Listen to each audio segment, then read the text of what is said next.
Lep pozdrav vsem. Danes bomo zopet skupaj ob Božji besedi, svetopisemski zgodbi, pa začnemo to naše srečanje z znamenjem križa. V imenu Očeta in Sina in Svetega Duha. Amen. Gospod z vami In s tvojim duhom. Da bi slišali to besedo, ne samo kot besedo, ampak kot Božjo besedo, pripravimo še svoje srce in iskreno obudimo kesanje. Moj Bog, žal mi je, da sem grešil in žalil tebe, ki si moj najboljši oče. Trdno sklenem, da se bom poboljšal. Pomagaj mi s svojo milostjo. Amen. Pa prosimo še Boga, ki je naš oče, in ga pozdravimo, kot nas Jezus uči. Oče naš, ki si v nebesih, posvečeno bodi tvoje ime, pridi k nam tvoje kraljestvo, zgodi se tvoja volja, kakor v nebesih, tako na zemlji. Daj nam danes naš vsakdanji kruh in odpusti nam naše dolge, kakor tudi mi odpuščamo svojim dolžnikom, in ne vpelji nas v skušnjavo, temveč reši nas hudega. Zdrava Marija, Milosti polna, Gospod je s teboj, blagoslovljena si med ženami in blagoslovljen je sad tvojega telesa, Jezus. Sveta Marija, Mati Božja, prosi za nas grešnike, zdaj in ob naši smrtni uri. Amen. slava Očetu in Sinu in Svetemu Duhu, Kakor je bilo v začetku, tako zdaj in vselej in vekomaj. Amen. Tako, no, danes bomo slišali, kako je Jezus ozdravil. Ne samo Jezus ni zdravnik, ne zdravi samo telesa, ampak tudi dušo, duha. Zato prisluhnimo tej zgodbi. Zgodilo se je zjutraj, po noči, v kateri so Peter, Jakob in Janez videli spremenjenega in poveličenega Jezusa v pogovoru z Mojzesom in Elijo. Z gore so se vrnili vsi radostni in vznemirjeni. Pridružili so se ostalim 9 učencem. Opazili so, da se ti prepirajo z goručo judovskih učiteljev. Jezus se jim približa in jih vpraša: zakaj se prepirate z njimi? Iz množice je stopil moški. Zaradi mojega sina, je rekel. Pripeljal sem ga k tvojim učencem v upanju, da ga bodo ozdravili, vendar ga niso. Hudi duhovi imajo vso oblast nad njim. Kadar ima napad, včasih pade v reko ali v ogenj in se rani.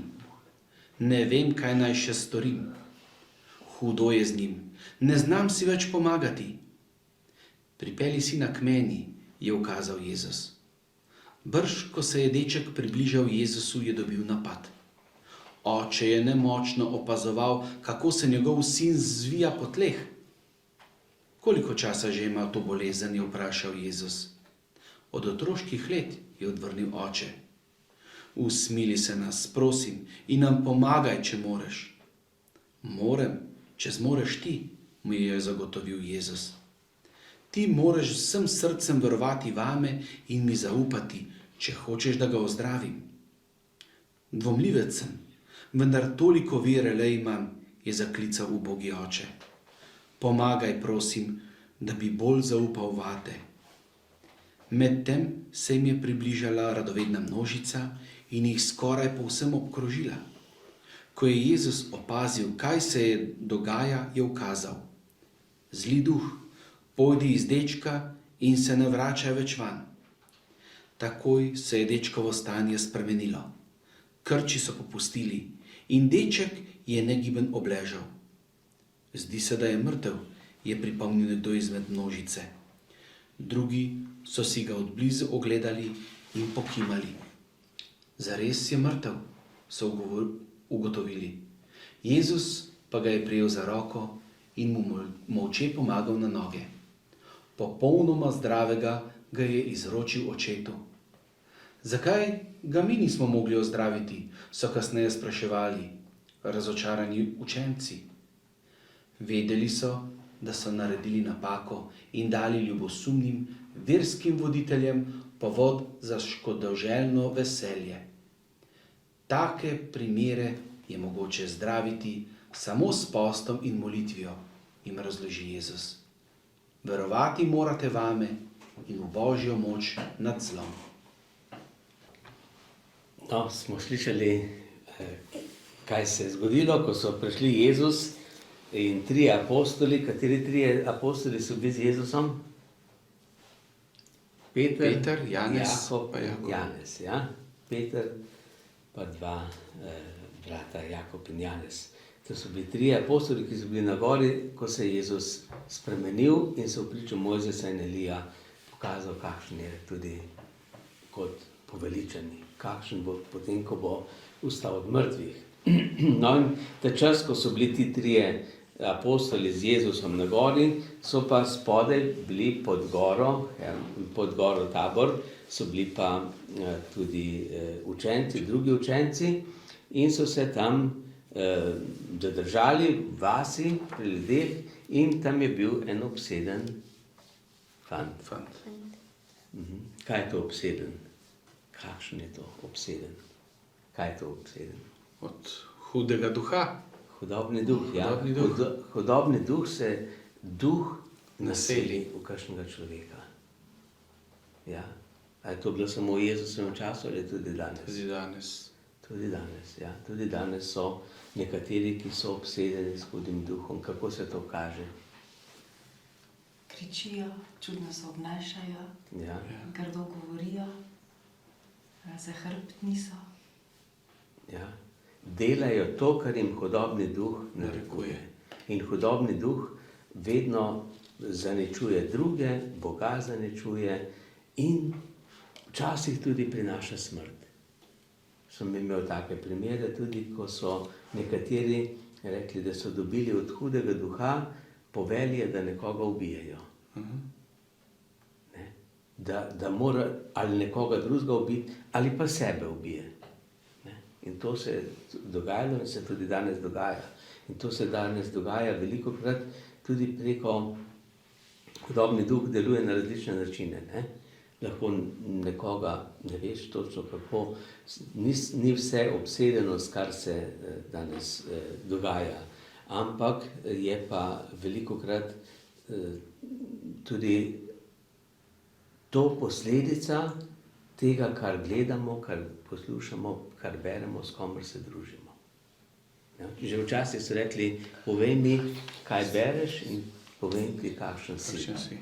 Ne? To, kar človek gleda, tistemu postaje podoben in ta duh se naseli v človeka. Zato so nekateri zelo agresivni. Ne? Eni so zelo agresivni in potem razbijajo, uničujejo, pobijajo in tako naprej. Ne? In drugi so pa lahko, se pravi, v tem smislu odvisni, da nič ne naredijo, da so kot torej, Čist pasivni, ne. pasivni ali pa paralizirani, da sploh ne more ničesar delati. No, tukaj imamo en primer, torej nekoga, ki je bil že od majhnega obseden. Ta obsedenost, kje so vzroki, ne vemo točno, ampak lahko se tudi prenaša iz prejšnjega Roda. na nekoga, da pride en zli duh. Ne vemo vse, kaj je v zadju, ampak vidimo potem dejanja, posledice. No in zdaj, kako se tega rešiti? Eni poskušajo na različne načine. So nekateri, ki mislijo, da se lahko s hudobnim duhom to dela. In tako so Jezusa tudi obsojali. Ampak Jezus je rekel ne, on s Božjim prstom izganja hudobnega duha. Torej, tukaj imamo primer, ko je bil pravi oče, da je že od majhnega se mu to dogajalo. In kaj se je dogajalo? Kako ga je hudobni duh mučil? Da ga je v reki utapljal. Kaj je vrgel v vodo, v ogenj, ogenj. Torej, da se je sam poškodoval in tako naprej. Ne?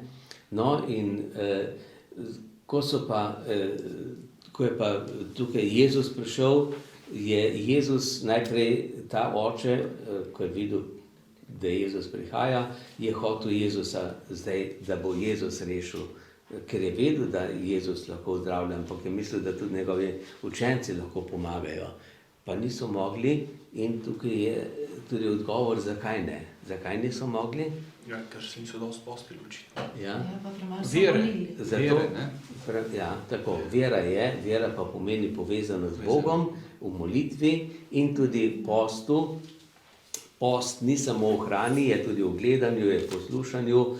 Post pomeni, da se ti zelo usmeriš na določeno stvar. In tukaj je, da se usmerimo na Boga.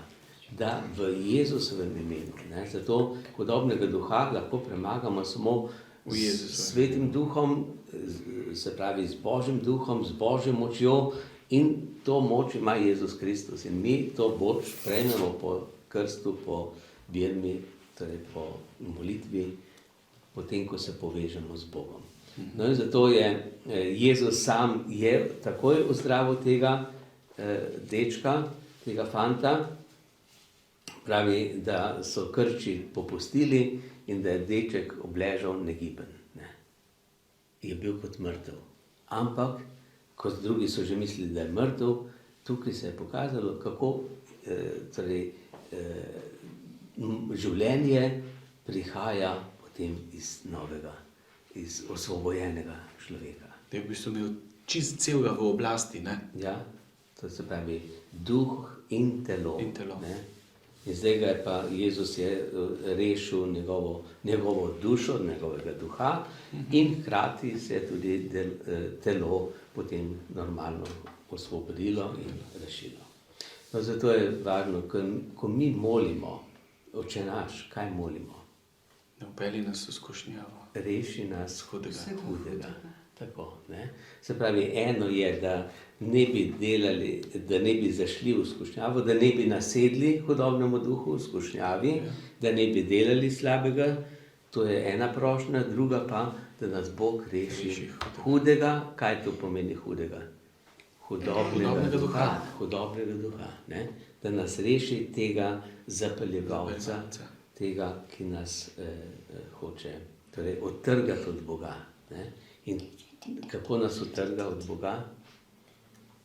Nehaš hoditi k maši, nehaš moliti. Tako, ko nehamo moliti, nehamo se pravi poslušati Božjo besedo, Boga poslušati, izpolnjevati Božjo voljo, takrat, torej, ko se pretrga stik z Bogom, potem se pride Satan. Hudobni duh lahko nam on narekuje, nam on diktira, on postane potem diktator. Ne?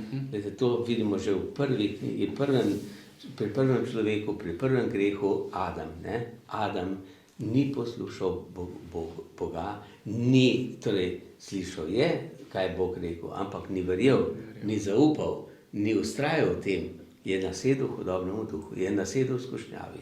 In mi tukaj lahko nasedamo hudobnemu duhu, ki nam na različne načine danes govori, tudi preko raznih sredstev, medijev in tako naprej. Ne. Kaj vse se dogaja v družinah, v šolah, danes, ko veliko otroci gledajo samo nasilje, samo slabe stvari, in to se pozna potem že pri majčkenih otrocih. Sem imel primere v družini, ko majhen otrok, 3 leta, 4 leta star, vidi, ne vem, privide. Zakaj? Ja, vse dan je pred ekranom. Ali so to, je to internet, risanke ali karkoli, ampak samo to. Ne? In potem to deluje v človeku. Ne? In tako hudobni duh lahko deluje. Ali pa pametni telefoni in tako naprej, kaj vse vidijo otroci, kaj vidijo mladostniki in kaj gledajo, in postanejo sužni, postanejo odvisni. In zato je tako važno, da se tega zavedamo mi, vsi starši, še posebej, da lahko otrokom pomagate. Ne? Zato molimo, oziroma zdaj zapojmo pesem Oče naš nebeški, moli rod človeški, posvečeno bodi, tvoje ime povsodi. Oče naš nebeški, moli rod človeški, posvečeno bodi,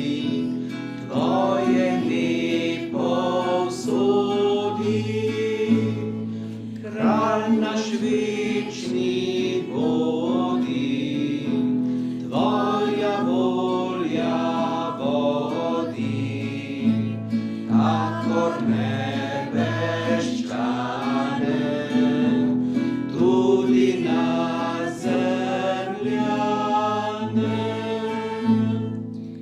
Daj nam vsak dan kruha, za telo in duha, Oče vse dobrote, zavi naše zmote, bratom odpustimo, dobro jim želimo, gasi strasti plamen, zlat nas varuj, amen.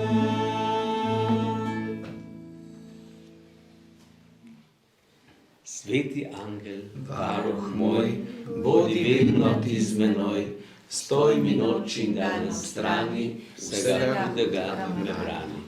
Prav prisrčno prosim te, varuj me in vodi me, amen. Gospod z vami In s tvojim duhom. Blagoslov vsemogočnega Boga, Očeta, Sina in Svetega Duha naj pride nad vas in naj vedno med vami ostane. Amen. Amen.